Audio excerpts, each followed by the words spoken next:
Hello दोस्तों, राधे राधे, जय श्री कृष्णा। कैसे हैं आप सब? उम्मीद करती हूँ कान्हा जी की कृपा से आप सब बहुत स्वस्थ होंगे, मस्त होंगे। देखिए, आज मैं आपको बताने वाली हूँ कि अगर आपके घर में नॉनवेज बनता है, प्याज लहसुन बहुत ज़्यादा यूज़ होता है, सुबह शाम में दोनों टाइम यूज़ होता है, तो ऐसे में आप कान्हा जी को कैसे भोग लगाएं, कैसे कान्हा जी की पूजा करें, कैसे हमारे लड्डू गोपाल की पूजा करें, तो इसी सब के बारे में आज मैं आपसे बात करने वाली हूँ। और देखिए, मैं आपको बता दूं सबसे पहले कि अगर आप लड्डू गोपाल जी को लाते हैं तो मैं कहूँगी कि आप लोगों के घर में नॉनवेज का यूज़ नहीं होना चाहिए। लेकिन फिर भी अगर ठीक है, कई बार होता है कि कोई बहू होती है, बेटी होती है, सेवा करना चाहती है, लेकिन फैमिली में कुछ लोग ऐसे भी होते हैं कि वो लोग नहीं मानते हैं। तो ऐसे में आपको क्या करना चाहिए, क्योंकि ऐसे में एक बेटी और बहू के लिए बहुत मुश्किल हो जाती है कि वो क्या करे, कैसे अपने लड्डू की पूजा करे। तो ऐसे में आप क्या करेंगे, तो देखिए, सबसे पहले मैं आपको बता दूं कि जिन भी बर्तनों में नॉनवेज बनता है आपको वो बर्तन कभी भी यूज़ नहीं करने हैं। दूसरा, अगर हो सकता है, वैसे देखिए मैंने देखा है काफ़ी लोगों को, मैंने सुना है कि जहाँ पर प्याज लहसुन यूज़ होता है या नॉनवेज बनता है तो वो लोग अपना किचन अलग रखते हैं इन सब चीज़ों के लिए, आई थिंक। तो अगर ऐसा है तो बहुत अच्छा है, फिर आप अपना जो डेली का किचन है वहाँ पर अपने कान्हा जी के लिए भोग बना सकते हैं और आप अपने जो नॉनवेज वगैरह वाले बर्तन हैं वो आप बिल्कुल अलग रख सकते हैं। या फिर आप अपने लड्डू गोपाल जी के बर्तन बिल्कुल अलग रख सकते हैं। छोटे छोटे बर्तन आते हैं, चांदी के बर्तन भी आते हैं, तो आप वो उनको भोग उसमें डाल के लगा सकते हैं। बनाने के लिए भी आप उनके लिए अलग से बर्तन रख सकते हैं। अभी देखिए क्या होता है, कई घर होते होंगे जिनमें डेली यूज़ होता है ऐसा कुछ नॉनवेज और प्याज लहसुन, तो ऐसे में किस चीज़ का भोग लगाएं। तो देखिए, अगर प्याज लहसुन ही बन रहा है, नॉनवेज का आपका किचन अलग है, तो प्याज लहसुन को आप अच्छे से क्लीन करके वहाँ पर वॉश करके और उसके बाद में आप कान्हा जी के लिए कोई भी हलवा बना सकते हो। जैसे आपने प्याज वाली सब्जी बनाई है तो आप कान्हा जी के लिए, जैसे आप दाल बना रहे हो तो दाल आप कान्हा जी के लिए अलग से निकाल लो क्योंकि दाल को हम पहले उबालते हैं। तो कान्हा जी के लिए अलग से आप घी जीरे का छौंक लगा दो और यहाँ पर आप प्याज लहसुन के लिए बना सकते हो डालकर। वैसे ही जो भी कोई और सब्जी है जो उबली हुई है तो उनके लिए पहले आप थोड़ा सा निकाल लो और उसके बाद में आप अपना उसमें प्याज लहसुन वाला ग्रेवी ऐड कर दो। तो इस तरह से आप इजीली कान्हा जी के लिए भी वेजिटेबल्स भी निकाल पाएंगे। दूसरा कि अगर देखिए अब नहीं हो पा रहा है और आप लोग नहीं कर सकते हैं, किचन में इतना ज़्यादा शुद्धता नहीं हो पाती है, तो ऐसे में देखिए आप या तो कान्हा जी को रखिए ही मत, अगर आप प्रॉपर नहीं कर सकते हैं तो। और करते हैं तो फिर आप कान्हा जी के लिए छोटे छोटे डिब्बे ले लीजिए और उनमें देखिए छोटे छोटे आप लड्डू बनाकर रख सकते हैं।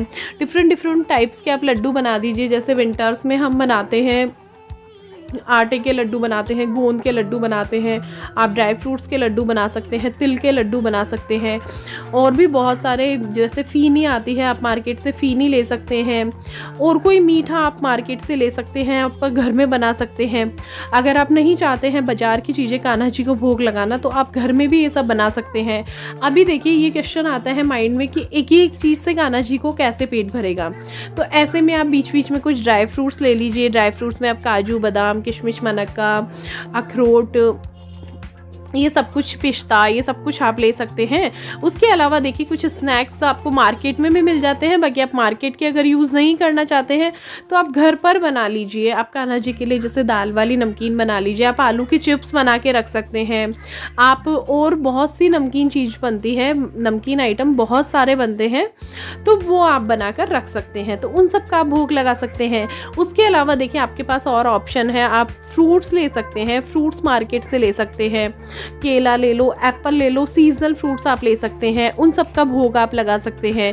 उसके अलावा देखिए आप दूध तो हमारे घर में होता ही है, तो दूध का भोग आप लगा सकते हैं। दूध से आप कोई भी ड्रिंक्स बना सकते हैं उनके लिए, लाइक आप मिल्क रोज़ बना दीजिए या फिर आप और कोई उनके लिए शेक बना दीजिए। तो ऐसा कुछ आप भोग लगा सकते हैं। आप उनके लिए आइसक्रीम वगैरह बना सकते हैं गर्मियों में। आप मैंगो आइसक्रीम बना सकते हैं, आप मैंगो का भोग लगा सकते हैं, आप और कोई फ्रूट्स ले सकते हैं। तो इस तरह से बहुत सारी चीज़ें मिलती हैं, आप उनके लिए अलग से रख सकते हैं। उनको आपको किचन में शामिल करने की ज़रूरत नहीं है। ऐसा नहीं है कि ठाकुर जी 56 भोग से ही खुश होते हैं, वो आपके मन के भाव को देखते हैं। अगर आपके मन के भाव सच्चे हैं, आप मन से उनको भोग लगा रहे हैं, तो उनका पेट तो पानी से भी भर जाएगा।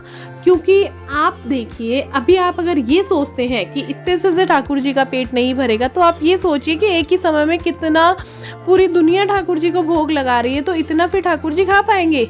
नहीं ना। सिर्फ वो हमारे मन के भाव होते हैं, हमारी श्रद्धा होती है, उसको वो देखते हैं। बाकी तो आप एक बूंद पानी भी पिलाएंगे ना, तो उनका पेट उनसे भी भर जाएगा। लेकिन वो हमारे भाव है, हमारी श्रद्धा है, हमारा मन है, हम उनके लिए क्या कर सकते हैं। तो इस वजह से देखिए, जिनके घर में भी नॉनवेज बनता है, प्याज लहसुन का यूज़ होता है, तो कभी भी प्याज लहसुन का भोग कान्हा जी को नहीं लगाएंगे। इवन कान्हा जी को नहीं, आप किसी भी भगवान को प्याज लहसुन का भोग नहीं लगाएंगे, क्योंकि भगवान के भोग में प्याज लहसुन नहीं जाता है।